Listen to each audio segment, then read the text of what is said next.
എന്താ എന്ത് പറ്റി? ഇതാരും അറിഞ്ഞ് പൊട്ടിച്ചിരിക്കണു.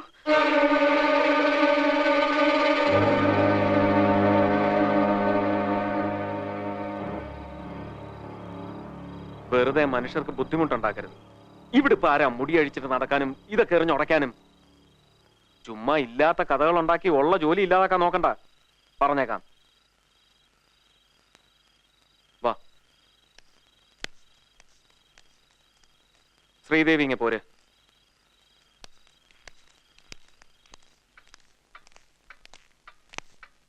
ചന്തു, ആരാ ഈ സ്ത്രീകളെയൊക്കെ ഏർപ്പാടാക്കിയത്? ഉണ്ണിത്തന്നെ മോന. എന്നാ ചിറ്റപ്പനോട് പറഞ്ഞേക്ക് എത്രയും പെട്ടെന്ന് ഇവരെയൊക്കെ ഇവിടുന്ന് പറഞ്ഞയക്കാൻ. ഇങ്ങനെയുള്ളവരായി കള്ളക്കഥകളൊക്കെ ഉണ്ടാക്കുന്നത്. മാടമ്പള്ളി യക്ഷിയുണ്ട്, ചാത്തനുണ്ട്, മാടനുണ്ട്, ഭൂതമുണ്ട്.